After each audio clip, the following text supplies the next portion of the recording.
The afternoon sun beat down mercilessly on the dusty training ground at Camp Pendleton, where dozens of military personnel moved between buildings with practiced efficiency.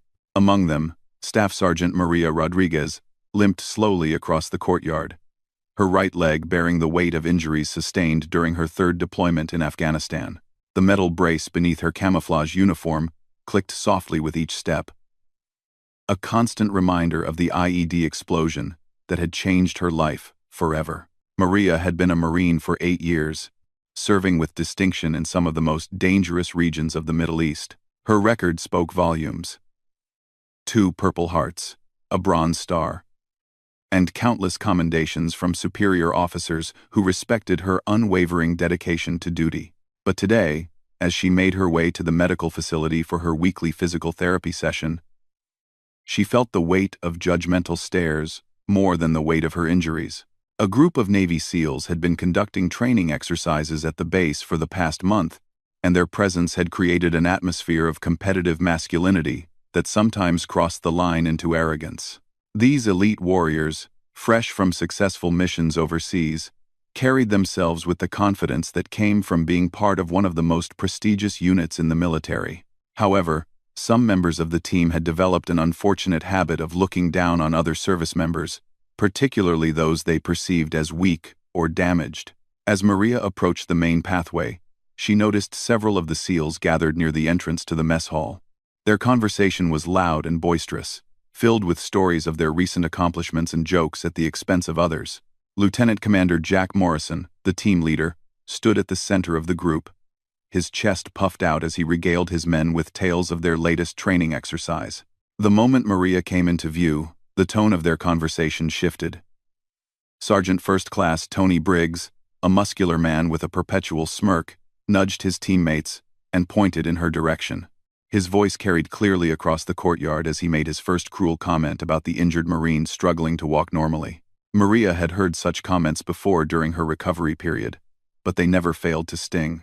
She had given everything for her country, sacrificing her physical well-being in service to something greater than herself. The fact that fellow service members would mock her injuries rather than show respect for her sacrifice was a betrayal that cut deeper than any physical wound. She continued walking, her jaw set with determination, refusing to let their words break her stride.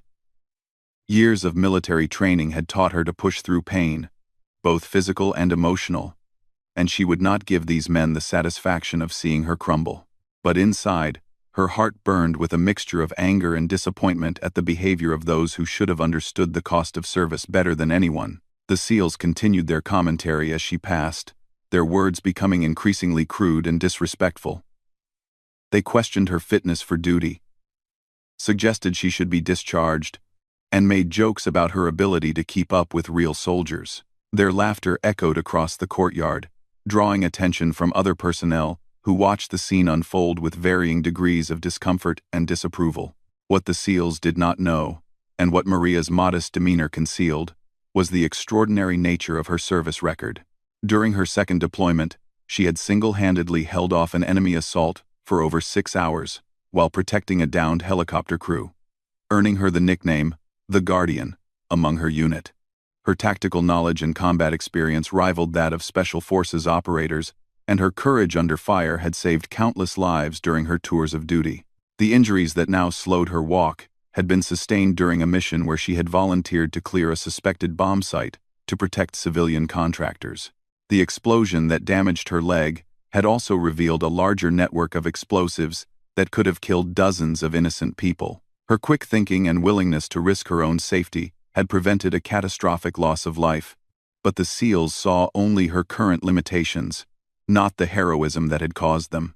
As Maria finally passed beyond their sight, she felt a familiar surge of determination that had carried her through the darkest moments of her recovery. She had not survived 3 combat deployments and months of grueling rehabilitation to be broken by the ignorant comments of men who had never truly been tested. Her strength came not from her physical capabilities, but from an unbreakable spirit forged in the crucible of real combat experience. The SEALs continued their celebration, unaware that their behavior had been witnessed by several high-ranking officers who happened to be observing training exercises from a nearby building.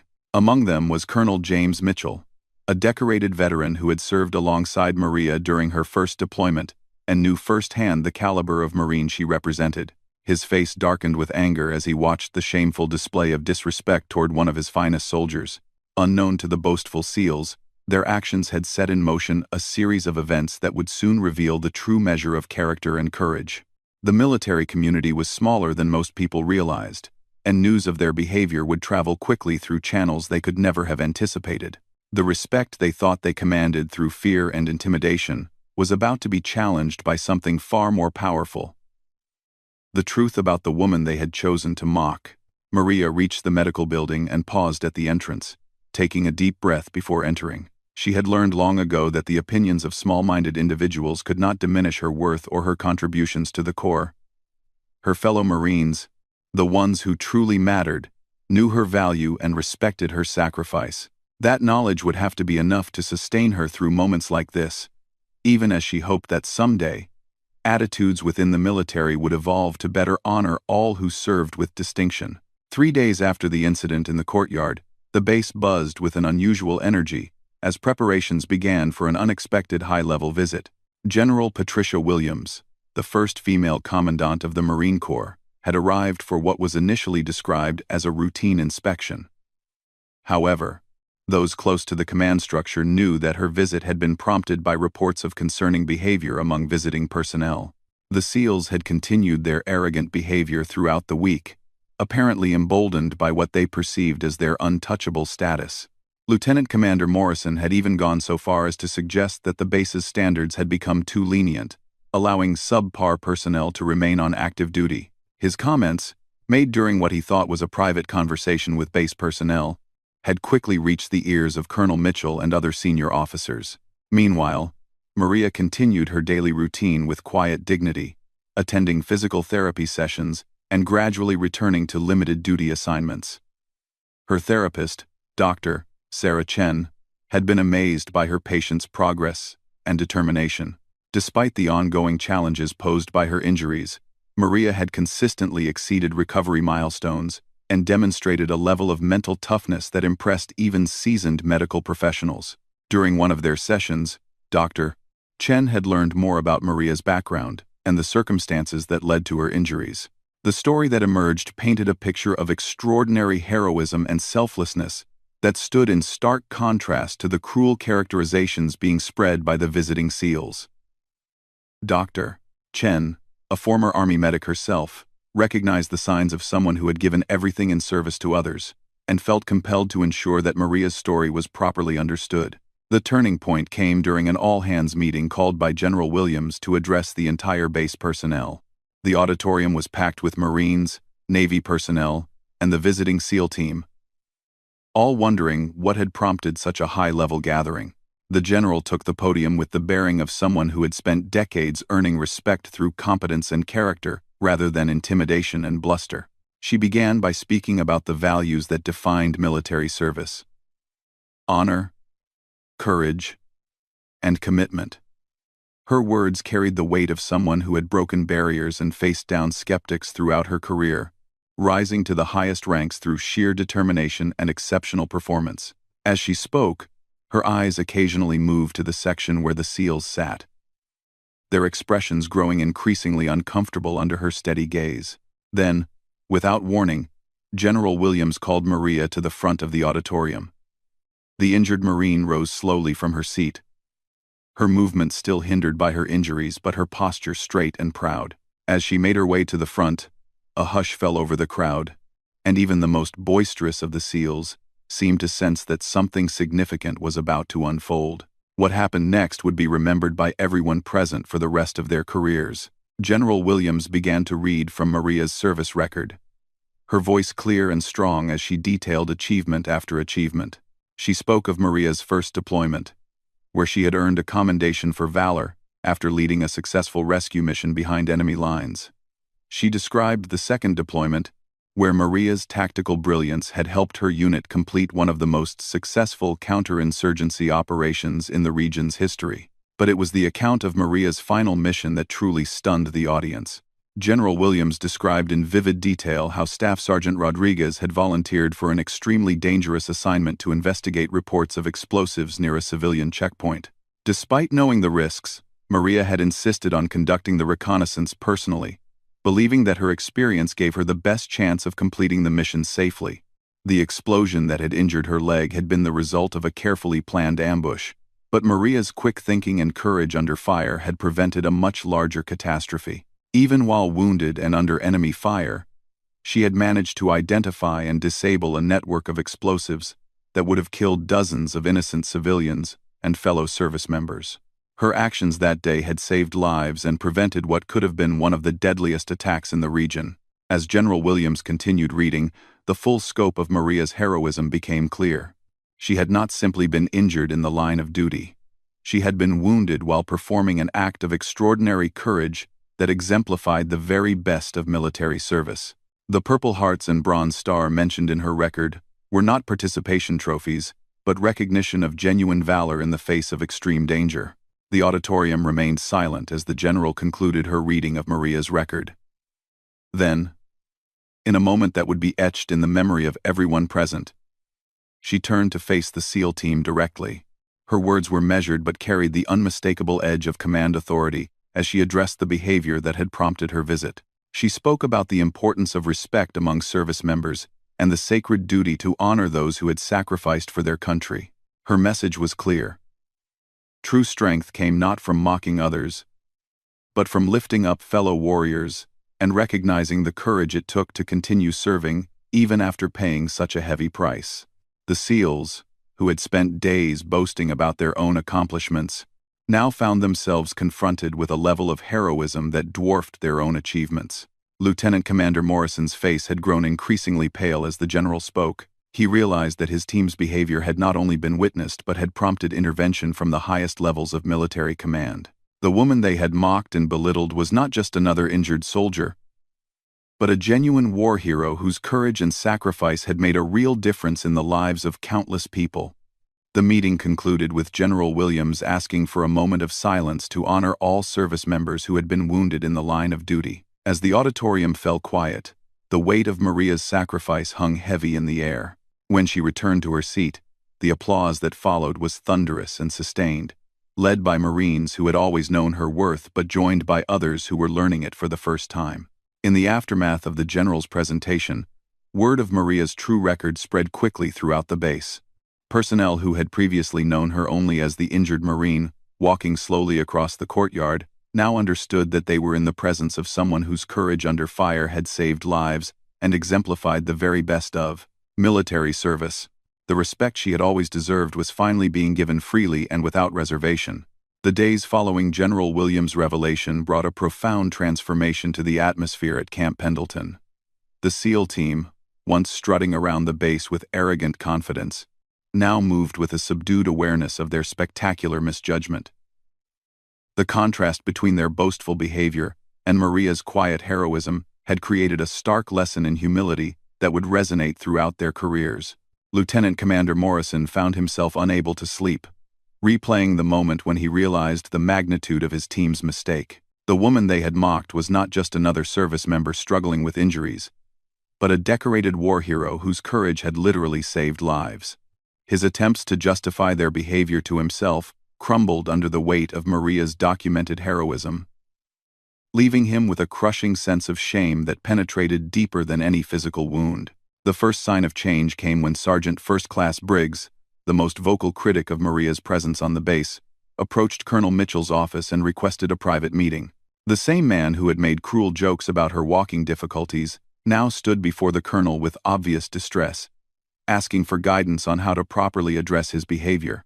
His request for permission to make a formal apology revealed a level of remorse that surprised even the experienced colonel. Meanwhile, Maria continued her recovery routine, seemingly unaffected by the dramatic shift in how others perceived her. Her focus remained on her physical therapy and gradual return to full duty. But those who knew her well could see the quiet satisfaction in her eyes. Not satisfaction at the SEAL's discomfort, but rather relief that her true record was finally known and respected by those around her. "Doctor," Chen noticed the change immediately during their next therapy session. Other personnel who had previously hurried past Maria in the hallways now stopped to acknowledge her with genuine respect. Some even shared their own stories of combat and injury, creating connections that had been impossible when her record remained unknown. The isolation that had accompanied her recovery was finally beginning to lift, replaced by the camaraderie that should have existed from the beginning. The formal apology came 3 days later, delivered not in private but in front of the same courtyard where the initial disrespect had occurred. Lieutenant Commander Morrison had requested permission to address the entire base during the morning formation. A highly unusual request that spoke to the depth of his regret. When the moment arrived, his voice carried none of its former arrogance, as he publicly acknowledged his team's shameful behavior. He spoke directly about their failure to recognize Maria's service and sacrifice, admitting that their comments had been not only inappropriate but completely wrong in their assessment of her character and capabilities. The apology was specific and unqualified, acknowledging that their behavior had dishonored the very principles they claimed to represent as elite warriors. His words carried the weight of genuine remorse rather than mere protocol. But the most powerful moment came when Morrison stepped down from the platform and approached Maria directly. In full view of the assembled personnel, he removed his seal trident pin and attempted to offer it to her as a gesture of respect. Maria's response would be remembered by everyone present as a masterclass in grace and dignity. She gently declined the pin, explaining that his acknowledgement of her service was honor enough, and that he had earned his place among the SEALs through his own achievements.